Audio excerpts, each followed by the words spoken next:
क्या बताना चाहते हैं परमात्मा के मन मथुरा दिल द्वारका नगरी कहाँ फिरता बरसाने नू।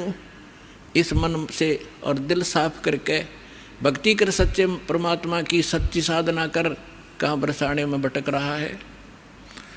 फिर क्या बताते हैं कि जब फरमान धनी का आवे को राखे घर जाने नू। जा सतगुरु का शरणा लीजे जो मेटे जम तलबाने नू। मैं तो दे दी है बालम याने नू। मैं तो दे दी है बालम याने। अब क्या बताया है गरीबदास साहिब जी ने कि जिस समय आपके प्रारब्ध में आपके किस्मतानुसार जब आपकी मृत्यु आगी और यम के दूत आपको लेने आएंगे तो कोई नहीं रोक सकता उसको। मासा घटे न तिल बधे विद ना लिखे जो लेख।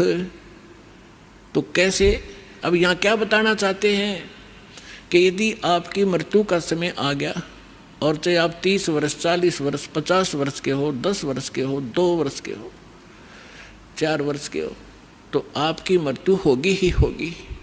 फिर क्या बताते हैं कि जा सतगुरु का शरणा लीजिए जो मिटे जम तलबाने नू।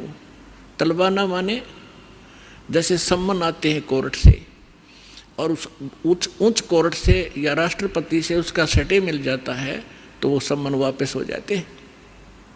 तो यहाँ क्या बताना चाहते हैं कि जब फुरमान धनी का आया, आदेश आ गया, यहाँ जो विधाता ने विधान बना रखा है तो को रखे घर जाने नू और जा सतगुरु का शरणा लीजिए मिटे जम तलबाने नू। धर्मराज दरबार में देई कबीर तलाक। मेरे भूले चुके हंस को तू पकड़िए मत कजाक। बोले पुरुष कबीर से धर्मराज कर जोड़े। तुमरे हंस को पकड़ो नहीं मुझे 2 ही लाख करोड़े। फिर क्या बताते हैं धर्मराज ने फिर विनती की, प्रभु हे परमेश्वर, यहाँ का एक विधान है इस हमारे लोक का कि जैसा कर्म जिसने किया है वो दोनों भोगने पड़ेंगे, पुण्य भी और पाप भी। तो वो तो मैंने दंड देना पड़ेगा, उसका कोई समाधान बताओ। तो क्या बताते हैं कि कर्मों से तीरथ हैं वो अब जो जपे कबीरे। उनको तो पकड़ना पड़ेगा और जड़नी पड़े जंजीरे। वो तो मेरे बस की बात नहीं, मेरे विधान है परमात्मा। तब परमात्मा कबीर जी ने कहा कि कर्म भरम ब्रह्मंड के मैं पल में करहूँ ने से। जिन हमारी 2 ही दी सो करो हमारे पेसे।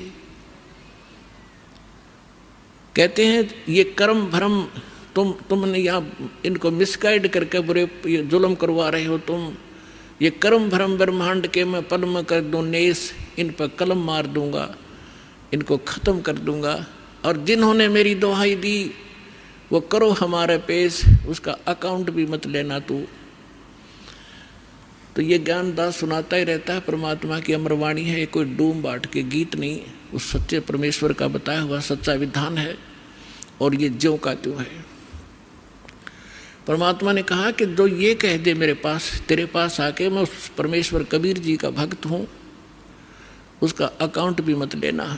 जो मेरा सत्य साधक हो और किसी गलती से वो तुम ले भी आए हो तो मेरे पास भेज देना, करो हमारे पेश। एक भक्त बता रहा था जी, मैं सपने में रात को सो रहा था और 2 बैंकर से आए और मुझे कहने लगे कि चल तू। मैं उठ कर चल पड़ा उनके साथ साथ और जब पहुंच गए ना, एक बड़ी सी बिल्डिंग दिखाई दी थी। उसके निकट जाकर मैंने पूछा भी कहाँ ले जा रहे हो तुम मुझे। वो कहने लगे हम तुझे धर्मराज के पास ले जाएंगे और वहाँ तेरा लेखा जोखा होगा, फिर उसके बाद आगे जैसे आदेश होगा तेरा आगे फिर हम उसके बाद बताएंगे। तो कहने लगा तुम यम के दूत हो? हाँ, कहाँ यम के दूत हैं। तो उसको बात याद आ गई कि हमें ज्ञान में सुना है, गुरुजी बताते हैं परमात्मा कबीर जी के, भक्त को और यम के दूत नहीं पकड़ सकते। तो मैं उनके साथ झगड़न लग गया गुट्टम गुट्टा कि तुम मुझे नहीं ले जा सकते, छोड़ो। तो काफ़ी देर मेरा उनका झगड़ा हुआ। तो मैंने बताया कि मैं कबीर परमेश्वर की भक्ति करता हूँ, सच्चे सतगुरु की शरण में हूँ, तुम कैसे ले जा सकते हो, और नहीं तो पूछ लो तुम्हारे उस जिसके पास मुझे ले जा रहे हो। तो उन्होंने देखा कि बड़ा दृढ़ता से बोल रहा है। उसने कहा, एक ने कहा कि तू यहाँ खड़ा रहे, मैं पता करके आता हूँ। कहते वो अंदर गया, उसने मुझे आवाज़ सुनाई दे। उसने पूछा कि महाराज ऐसे ऐसे, वो कह रहा है कि मैं कबीर जी का शिष्य हूँ, भक्त हूँ, और तो मुझे नहीं ग्रहण कर सकते। धर्मराज से कहा।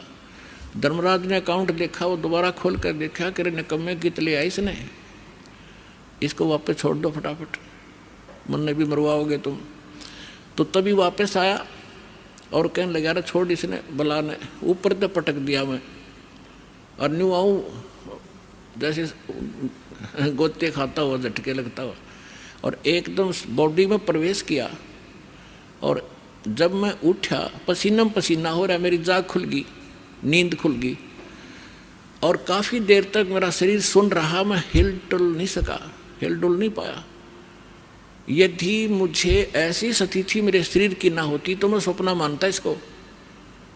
तो उस दिन के बाद कह रहा कि और गणा दृढ़ विश्वास हो गया परमात्मा पे। तो यहाँ गरीबदास जी उसी परमात्मा की समर्थता बता रहे हैं कि जब फरमान धनी का आवे, को राखे घर जाने नू, कौन बचाओ वहाँ जाने से, और जा सतगुरु का शरणा लीजे, मेट जमतल बाणे नू, मैं तो दे दी बालम याने नू, मैं तो दे दिए बालम याने नू। उत्तर दक्षिण पूरब पश्चिम तो फिरता दाने दाने नू।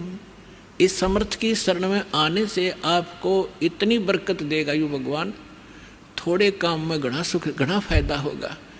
और आप उल्ट साधना करते हो, गलत साधना कर करके, और अपना कर्म बिगाड़ दिए, भक्ति नाश कर ली। जिस साधना से आप कर रहे हो, इससे आपको कोई बेनिफिट होने वाला नहीं है। यहाँ क्या बताते हैं, उत्तर दक्षिण पूरब पश्चिम फिरदा दाने दाने नू, सर्व कला सतगुरु साहेब की, हरि आए हरि आने नू। तुम तो कहते हो कि भगवान हमने मिलता नहीं, और भगवान हरियाणे में आए और मुझे मिले, सतलोक लेकर गए, फिर वहाँ पे छोड़ा। और पुण्यात्माओं, आगे फिर गरीबदास जी क्या बताते हैं,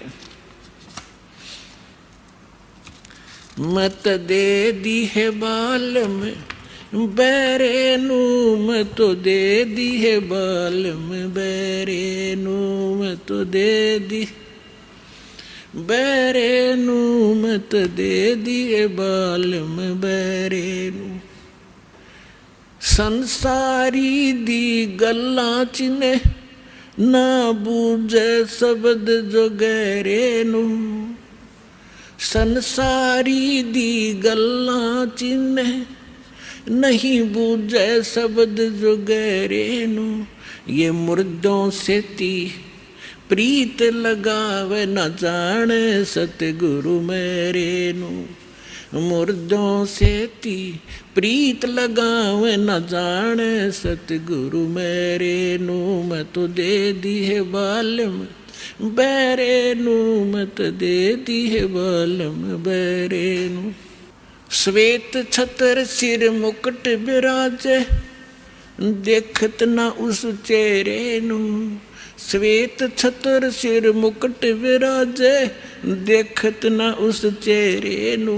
ऊंची थड़ियाँ खेती बोवे ये भूल गए निज डेरे नू, ऊंची थड़ियाँ खेती बोवे ये भूल गए निज डेरे नू, मैं तो दे दी बैरे नू, मैं तो दे दी है बालम बैरे नू, मैं तो दे दी बैरे नू, मैं तो दे दी है बालम बैरे।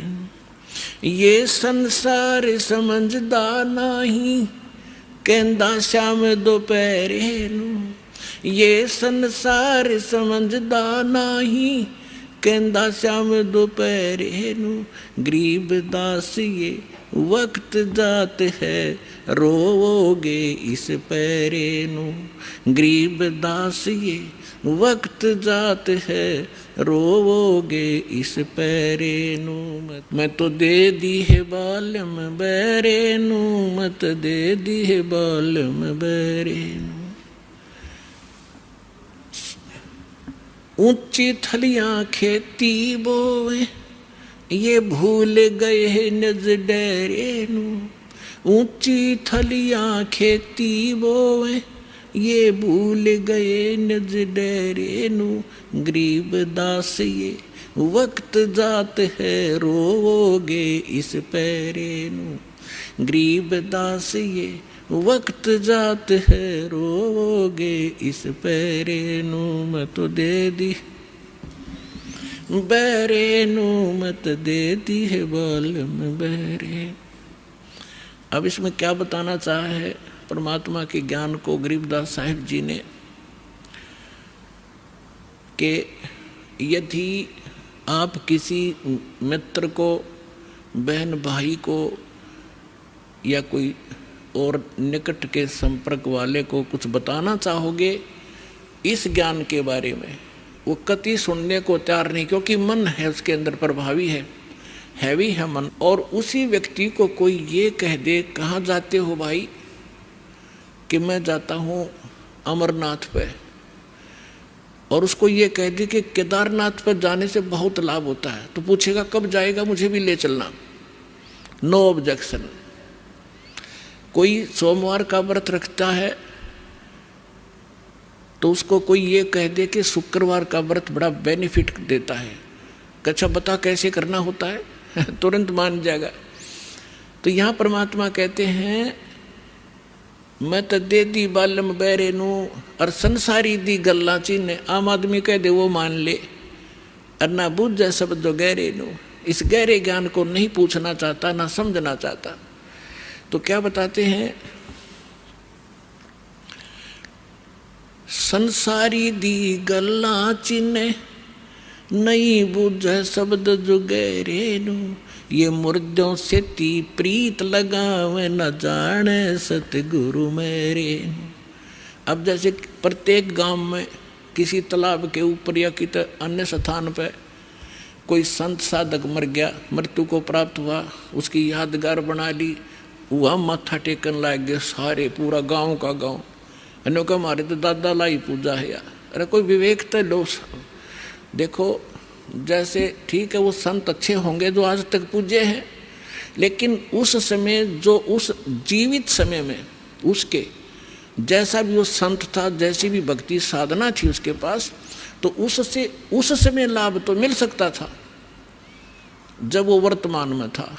अब तो वैसे उसकी महिमा वैसे ठीक आदर करते रहो, लेकिन मोक्ष कति नहीं, लाभ नहीं मिलेगा। जैसे कोई डॉक्टर है, वैद्य है, और वो बहुत अच्छा वैद्य था और खूब अच्छी दवाई देता था, रोग नाश कर देता था, ठीक है।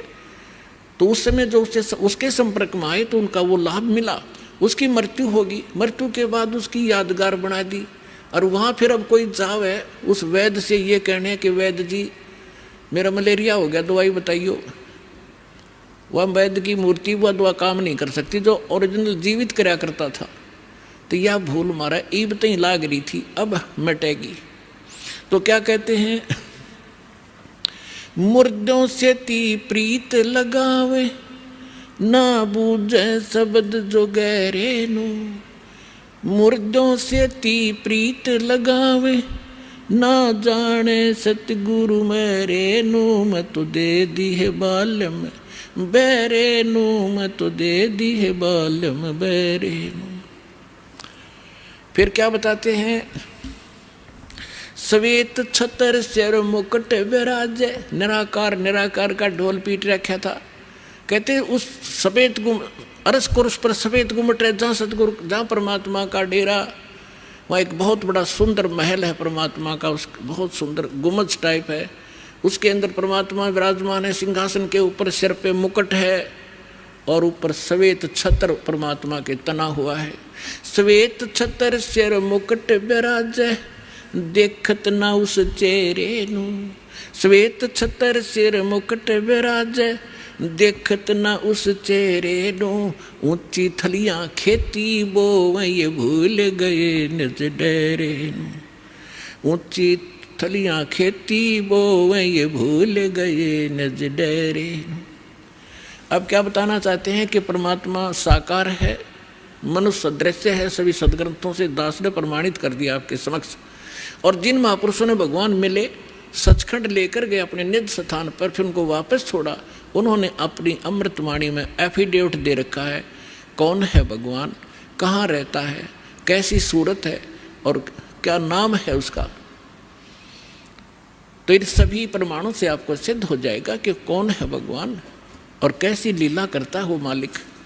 तो यहाँ क्या बताते हैं कि आप जी जो साधना कर रहे हो, अन्य देवी देवताओं के पूर्ण परमात्मा की भक्ति ना करके किसी भी ब्रह्म की, पर सरपुरुष की, अक्षर पुरुष की, ब्रह्मा विष्णु महेश की, या दुर्गा या निरंजन की, तो ये तो ऐसी साधना है जैसे कोई किसान ऊंचे स्थान पर, थली पर, पहले वर्षा पर आधारित थे सभी मानव समाज। और उस समय गरीबदास जी ने भी किसान थे। गरीबदास जी जाट ग्रुप में, जाट जाति से थे, और अपने वहाँ के साथी जो किसान थे उनको भी समझाना था। इसलिए बता रहे हैं कि जो मैं भक्ति बता रहा हूँ जिस भगवान की, उसकी साधना ना करके आप अन्य जो साधना कर रहे हो ऐसी है जैसे ऊंची थलियों पर, ऊंचे स्थानों पर बीज बो दिया, खेती कर ली, और जब थोड़ी बहुत वर्षा हुई तो वो उस थलियों का पानी एक समतल स्थल पर, डहर बोलते थे उसको, डहर, वहाँ आकर इकट्ठा हो जाता था। और उस स्थान को, डहर के अंदर पानी वर्षा भी और आसपास के ऊंचे क्षेत्र का उसी में आ जाता था। और उसमें जब बोई जाती थी फसल, जैसे ऊंची थलियों पर बोई हुई तो वो होती ही नहीं थी, और डहर में बीजा हुआ 1 एकड़ में मनमाने 50 मन कनक हो जाती थी, और ऊंची थलियों पर 2 मन की भी नहीं होती थी मुश्किल से। तो क्या बताते हैं गरीबदास साहिब जी, एक फॉर एग्जाम्पल बता रहे हैं कि तुम ऊंची थलियां खेती बो, भूल गए निज डेरे नू। इस परम पिता परमात्मा सतपुरुष कबीर साहिब की भक्ति ना करके आप अन्य देवी देवताओं की भक्ति करके ऐसी लाभ उठा रहे हो जैसे ऊंची थली पर खेती करने वाले किसान को कोई लाभ नहीं होता। और जो डहर में बीज बोता है, प्रयत्न दोनों एक जैसा ही करते हैं, तो उस डहर वाली यानी उपजाऊ जमीन में और समतल जमीन में घना लाभ होता है। तो ये समझाना चाहते हैं कि जो साधना हम बताते हैं वो तो डहर समझो। अब फिर बताते हैं,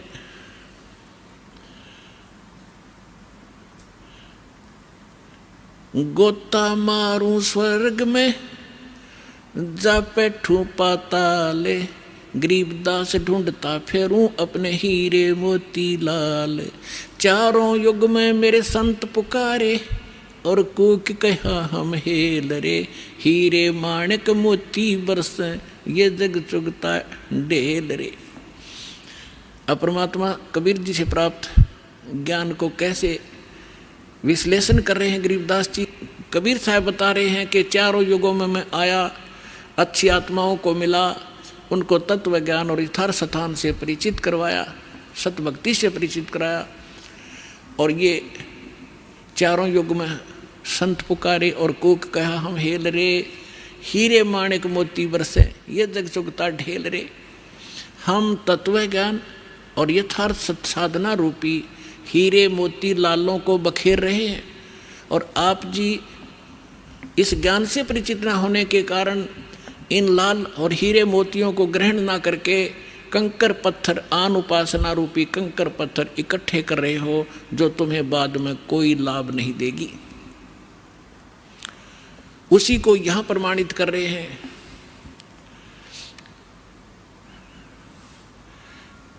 श्वेत छतर सिर मुकुट बिराजे, देखत ना उस चेहरे नू। ऊंची थलियां खेती बोवे, ये भूल गए निज डेरे नू।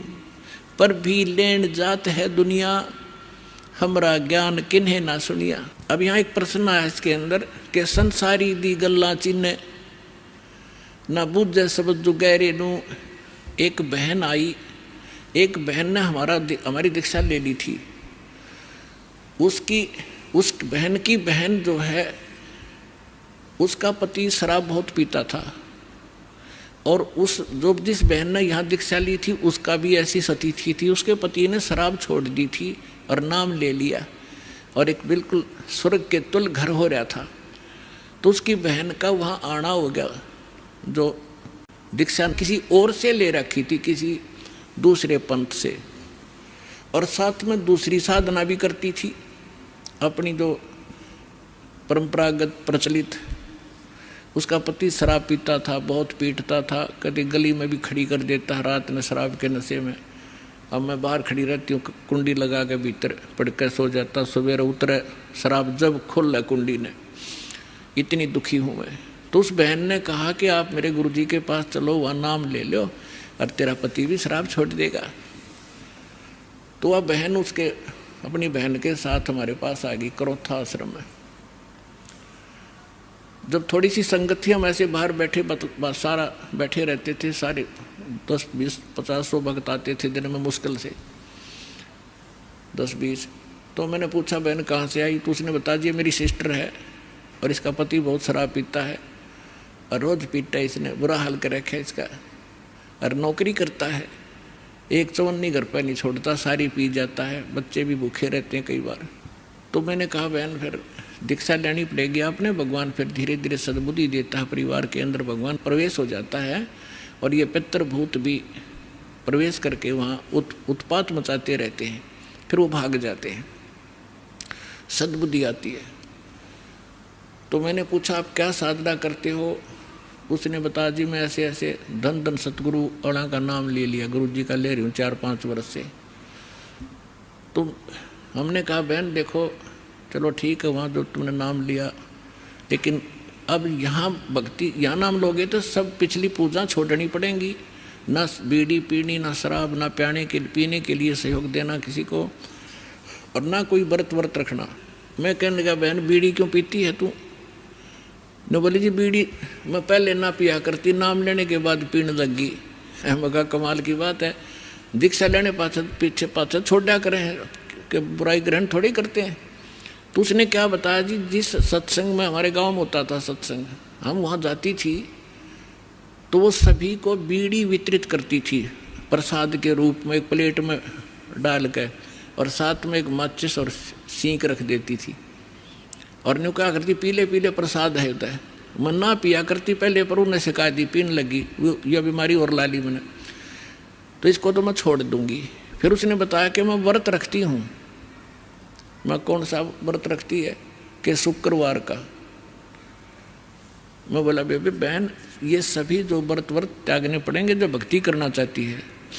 ने बोले जी व्रत ना छोड़ूँ मैं।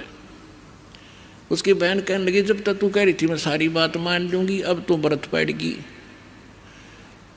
मैंने उसे पूछा बहन इस शुक्रवार का व्रत क्यों रखती है तू, किस लिए? तो वो कहने लगी कि मैंने कथा, क्या क्रिया होती है इसमें, क्या लाभ है इससे? वह कथा सुनाती है कि एक का पति विदेश चला गया था कोई काम धंधे के लिए, ऐसी कथा है। संतोषी माता के व्रत, शुक्रवार के व्रत से क्या लाभ है वो बताने लगी। और फिर उसकी काफ़ी वर्ष हो गए थे, उसके पति ने दूर चला गया, उसका भूल पड़ गई, घर नहीं आया। संतोषी माता एक बहन को दिखाई दी उसको, जिसका पति बाहर गया हुआ था दूर देश में, और उसने बताया कि तू मेरे 16 शुक्रवार के व्रत रख ले, तेरा पति घर आ जाएगा। तो उसने 16 शुक्रवार के व्रत रखे, और 16वां शुक्रवार का जो व्रत था उसका पति घर आ गया, इसलिए उसकी पूजा करती हूँ। और मैं 13 रोज आवर रोज गड़े तो गाड्डे की शुक्रवार के व्रत ने, अकल की चोर। चलो उसका तो पति दूर चला गया था, उसकी तो बुला लिया उसकी संतोषी माता ने, तेरा तो डेली आवर डेली गड़े तने, और फिर भी शुक्रवार का व्रत है कल तुम्हारे अंदर। तो यहाँ परमात्मा कहते हैं कि संसारी दी गल्ला चिन्ह ना बूझे सब जो गहरे नू, सच्चाई से परिचित ना होना चाहते हैं और ऊंची थलियां खेती वो ये भूल गए निज डेरे नू। फिर क्या बताते हैं कि ये संसार समझदा नहीं कहंदा श्याम दोपहरे नू। अपने आत्माओं सटाट सत्संग यहाँ से हुआ था। भाई तन दर सुखिया कोई ना देखा, जो देखा सो दुखिया हो। उदय अस्त की बात करते हैं, मन सबका किया विवेका हो, सबका किया विवेका हो। यहाँ पर कहते हैं झूठे सुख को सुख है ये मान रहा मनमोद, ये सकन से बिना काल का कुछ मुख में कुछ गोद। तो क्या बताना चाहते हैं आदरणीय गरीबदास साहिब जी कि ये संसार समझदा नहीं कहंदा श्याम दोपहरे नू। जैसे एक शराब पिए पड़ा था, जेठ जून का महीना, हरियाणा क्षेत्र, पंजाब, राजस्थान, उत्तर प्रदेश। इसमें जून के अंदर एक भयंकर गर्मी गिरती है और शराब पी कर बाहर पड़ा बिल्कुल मैदान में। और उसका साथी कहता है कि उठ ले भाई, बहुत दुखी है तू, मुंह में झागा रे, पसीना पसीना, रेते में लेटा हुआ है, उठ तुझे छाया में लेटा देता हूँ। वो शराब के नशे में कहता है छेड़ना मौजूरी है। वहाँ धूप में पड़ा है, रेत के अंदर पड़ा है, पसीना पसीना है, और उसको कहता छोड़ दे मौजूरी है। तो परमात्मा कहते तुमने भांग पी रखी काल की, कबीर ये माया अटपटी सब गट आनड़ी, और किस किस ने समझाऊं या कुआ भांग पड़ी। तो ऐसे हम इस दुख को सुख मान रहे हैं इस नशे के अंदर। फिर क्या बताते हैं, जैसे एक रिश्तेदार दूसरे रिश्तेदार को यानी मित्र या रिश्ते रिलेटिव को कोर्ट में मिला, कचहरियों में, और वहाँ मिलते ही हाथ मिलाते हैं और कहते और क्या हाल है, अकमौज हो रही है। कोर्ट में और मौज का क्या काम, वहाँ तो घी बंधी रहती है। कोर्ट में भी मौज है, वहाँ गए हैं व्यक्ति को 2 मिनट में चिंता रहती है, वकील नहीं आया, गवाह नहीं आया, फलाना नहीं आया, और फिर और क्या हाल है, ठीक ठाक मौज है। कोर्ट में जाने वाले व्यक्ति को भी मौज है। फिर हॉस्पिटल में गया, किसी का कोई बच्चा बीमार था, मित्र आए वहाँ मिलने के लिए। अब उससे पूछते हैं और ठीक है, अपना लड़का तो बीमार है बाकी मौज हो रही है, लड़का मरने को हो रहा है बाकी ठीक ठाक है। तो परमात्मा कहते हैं ये संसार समझदा नहीं कहंदा श्याम दोपहरे नो। जैसे जेठ का महीना और दोपहर के समय को, और कोई ये कहे कि ठंड सी लग रही है, तो उसने श्याम देखी नहीं है। तो शाम के समय जो शीतलता होती है, तो दोपहर के समय वो धूप में जला हुआ भी ये कह रहा है कि कहंदा श्याम दोपहरे नू, यानी इस दुख को तुम सुख मान रहे हो।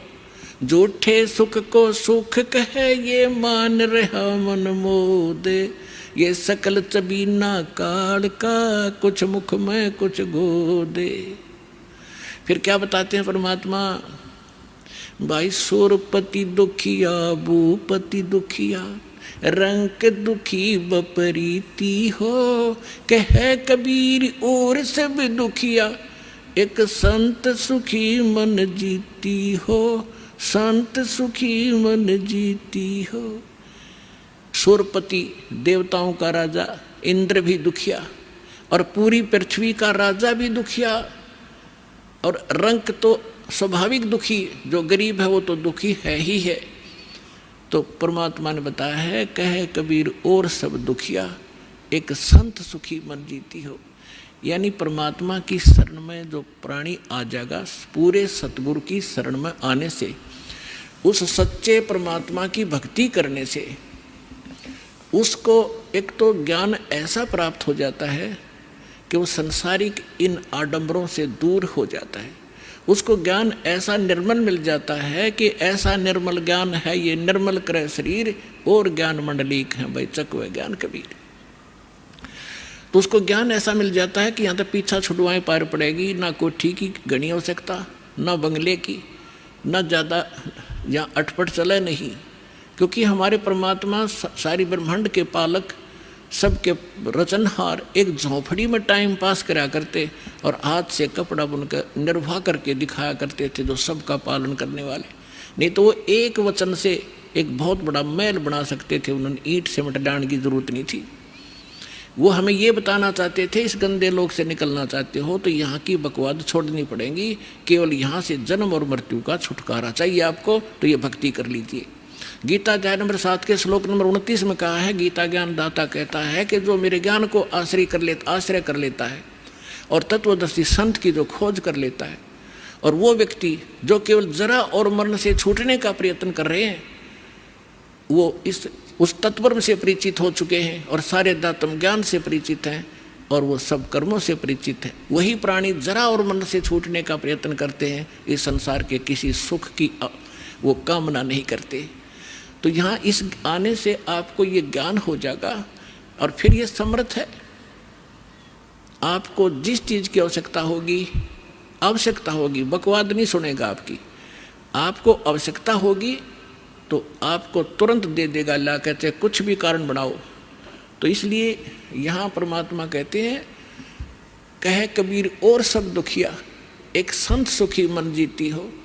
मन जीतना यही होता है कि जैसे हमने यहाँ की ये जो नाचना गाना, इसका तो ज्ञान ही हो गया, बकवाद है बेमतलब की। अब नाच गा रहे हैं, ढोल पीट रहे हैं, डीजे बजा रहे हैं, अगले दिन दूल्हे की मृत्यु हो जाती है, टक्कर मार कर रो रहे हैं, बजा ले डीजे। तो यहाँ संत कहते हैं, ना जाने, नानक साहब जी कहते हैं, ना जाने काल की कर डारे, किस विध ढल जा पासावे, अर्जिना के सरते मौत खुड़क दी उनानु केड़ा हसावे। जिनको मौत दिखाई देती है, जिनको जाना है यहाँ से, पता है कि ना जाने कब बिजली गिर जाएगी, तो वो ये बकवाद नहीं कराया करते।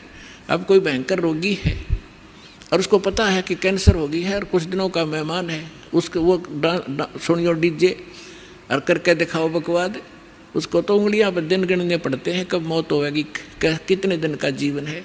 तो हम सबको कैंसर है।